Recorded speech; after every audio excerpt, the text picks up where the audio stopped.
Et si l'identité portugaise, forgée par l'histoire, cachait aussi des secrets bien plus anciens, inscrits dans l'ADN? Des chasseurs-cueilleurs préhistoriques aux navigateurs de l'âge des découvertes, l'ADN des Portugais est une véritable carte des migrations européennes et africaines. Découvre ce que la génétique révèle vraiment sur l'origine du peuple portugais. Quand on pense au Portugal, on pense aux grandes découvertes, à Lisbonne et Porto, à une culture forte et à une langue parlée sur plusieurs continents. Mais peu de gens savent que les racines des Portugais plongent dans des temps bien plus anciens. Grâce au progrès de la génétique, on peut aujourd'hui retracer l'histoire de ce peuple, bien au-delà des documents écrits. L'ADN est devenu une archive biologique qui révèle des migrations oubliées, des mélanges de peuples, des héritages insoupçonnés. Alors, qui sont vraiment les Portugais? D'où viennent-ils? Quelle est la part celte, romaine, mauresque, juive ou africaine dans leur génome? Dans cette vidéo, nous allons explorer ce que la science sait et ce qu'elle ignore encore sur l'origine génétique du peuple portugais. Les premières traces d'occupation humaine au Portugal remontent au Paléolithique supérieur, il y a environ 30 000 ans. Les populations de cette époque appartiennent au groupe de chasseurs-cueilleurs d'Europe occidentale, dont on retrouve l'empreinte génétique dans l'ADN mitochondrial, lignée maternelle des Portugais actuels. Des haplogroupes tels que U5, H et V, fréquents chez les chasseurs-cueilleurs européens, restent présents à des niveaux significatifs dans la population portugaise moderne. À partir de 7000 avant Jésus, le néolithique transforme profondément la péninsule ibérique. Des populations d'agriculteurs venus du Proche-Orient via l'Anatolie et les Balkans migrent progressivement vers l'ouest.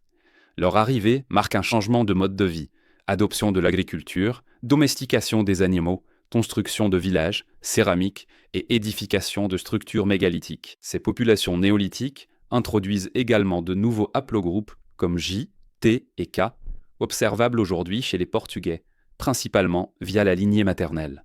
Les études paléogénétiques, notamment celles menées à partir d'échantillons anciens dans les grottes du centre et du sud du Portugal, indiquent une cohabitation temporaire entre chasseurs-cueilleurs autochtones et agriculteurs néolithiques, suivi d'un métissage progressif. Ce métissage est confirmé par l'ADN nucléaire ancien, qui montre une combinaison d'ascendance européenne occidentale et proche-orientale. Il est important de noter que ces populations néolithiques ont également laissé une forte empreinte culturelle. Les grands complexes mégalithiques portugais, comme ceux d'Évora ou d'Almendres, sont contemporains d'autres sites néolithiques européens, suggérant une dynamique d'échange culturel à l'échelle continentale. Ainsi, bien avant les peuples historiques connus, l'ossature génétique des Portugais modernes était déjà en place, issue d'un double héritage, celui des anciens chasseurs-cueilleurs et des premiers agriculteurs venus d'Orient. Aux alentours de 2500 avant Jésus, la péninsule ibérique connaît une transformation majeure avec l'arrivée de populations venues des steppes pontiques, région actuelle d'Ukraine et du sud de la Russie. Ces groupes sont associés à la diffusion des langues indo-européennes, de pratiques funéraires nouvelles et d'innovations comme le travail du bronze ou l'utilisation généralisée du cheval. Leur arrivée coïncide avec l'expansion de la culture campaniforme, attestée dans de nombreux sites portugais, notamment dans la région de l'Alentejo. Cette culture se caractérise par des poteries en forme de cloche, des sépultures individuelles et une hiérarchie sociale plus marquée que dans le néolithique. Sur le plan génétique, ces migrations apportent un changement net dans les lignées paternelles. Avant cette période, l'aplogroupe masculin dominant dans la région est rare ou non identifié. Après 2500 avant Jésus-Christ, l'aplogroupe R1b M269, typique des populations des steppes, devient largement dominant chez les hommes portugais. Aujourd'hui, il représente plus de 60% des lignées Y chromosomiques au Portugal, l'un des taux les plus élevés d'Europe de l'Ouest. Ce changement génétique massif ne signifie pas une disparition des populations précédentes, mais plutôt un remplacement partiel, notamment du côté masculin. L'ADN mitochondrial, transmis par les femmes, reste proche des populations néolithiques, ce qui suggère une absorption des populations locales par les nouveaux venus. Historiquement, ces groupes sont considérés comme les ancêtres des Lusitaniens, l'un des peuples autochtones du Portugal pré-romain. Leur langue, non entièrement déchiffrée, montre des caractéristiques indo-européennes. Ainsi, l'âge du bronze marque une transition génétique et culturelle déterminante, dont l'empreinte est encore lisible dans l'ADN des Portugais contemporains. À partir du IIIe siècle avant Jésus-Christ, Le territoire de l'actuel Portugal entre dans l'histoire écrite avec l'arrivée des Romains. La conquête romaine, progressive, s'étend sur près de 2 siècles. Elle transforme profondément la société. Langue, droit, urbanisme, religion. Pourtant, son impact génétique reste modéré. Les Romains étant déjà issus d'un fond méditerranéen, proche des Ibères, les analyses d'ADN anciens montrent peu de ruptures biologiques. Le mélange se fait sans bouleversement démographique majeur. Des haplogroupes déjà présents, comme H ou R1b, persistent, tandis que certains marqueurs méditerranéens se renforcent légèrement. Après la chute de l'Empire, la péninsule est envahie par des peuples germaniques, notamment les Suèves au nord et les Wisigoths plus au sud. Leur implantation reste limitée numériquement. L'ADN actuel reflète une faible influence génétique germanique, perceptible dans certains haplogroupes Y chromosomiques comme I1 et I2, mais à des niveaux minoritaires. En 711, les armées musulmanes, composées d'Arabes et surtout de Berbères, franchissent le détroit de Gibraltar. En quelques années, presque toute la péninsule tombe sous domination islamique. Au Portugal, l'Al-Andalus perdure plusieurs siècles, jusqu'à la Reconquista au XIIe siècle. Génétiquement, la trace nord-africaine est bien identifiée, mais reste modeste. Selon les études autosomiques, elle représente en moyenne 5 à 12% de l'ADN des Portugais actuels, avec une concentration légèrement plus forte dans le sud. Les marqueurs typiques incluent notamment des variantes de l'aplogroupe EM81, fréquents chez les Berbères. En somme, malgré des changements politiques et culturels profonds, les apports génétiques exogènes, durant l'Antiquité et le Haut Moyen-Âge, restent limités. L'ADN portugais conserve une forte continuité avec les populations protohistoriques locales. À partir du XVe siècle, le Portugal entre dans l'ère des grandes découvertes.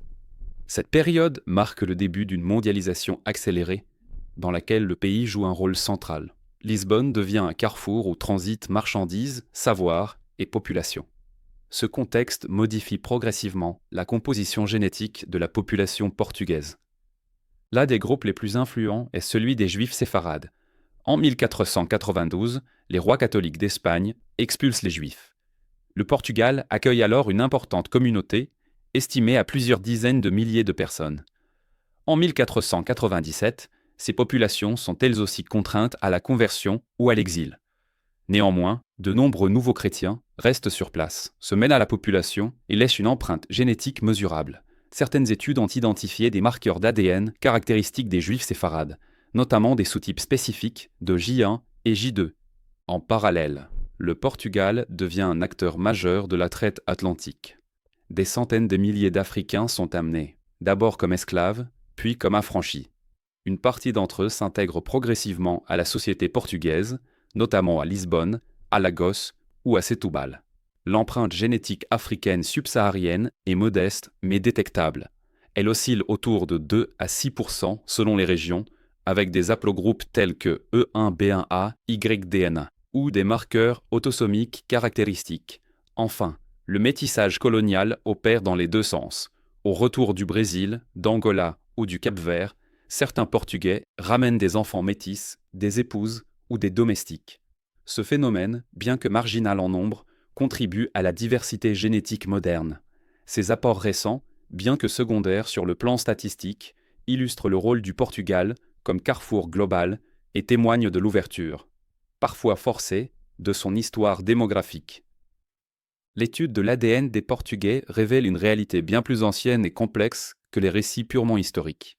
Avant même l'arrivée des Celtes ou des Romains, le socle génétique du pays était déjà formé, issu d'un mélange entre les chasseurs-cueilleurs paléolithiques et les agriculteurs venus du Proche-Orient au Néolithique. L'âge du bronze apporte un tournant avec l'introduction massive de lignées indo-européennes, encore très présentes aujourd'hui dans les marqueurs masculins. Les conquêtes historiques, bien que marquantes sur les plans politiques et culturels, ont eu un impact génétique limité, en particulier dans le nord et l'intérieur du pays. C'est dans les zones du sud, comme l'Algarve, que l'on retrouve les traces les plus nettes d'influence nord-africaine ou orientale. Quant aux périodes plus récentes, elles laissent des signatures discrètes mais réelles, notamment via les populations juives séfarades, les Africains issus de la traite et les retours de colonies. Ce sont ces strates successives, souvent invisibles à l'œil nu, qui composent l'identité biologique du peuple portugais. Au final, l'ADN confirme ce que l'histoire suggérait déjà. Le Portugal est un carrefour, à la fois européen, méditerranéen et atlantique. Sa population actuelle est le produit d'un long processus d'absorption, de résistance et d'intégration, sans rupture brutale. La génétique ne définit pas une identité, mais elle en éclaire les fondations, souvent ignorées. Et dans le cas portugais, ces fondations sont anciennes, entremêlées et profondément humaines.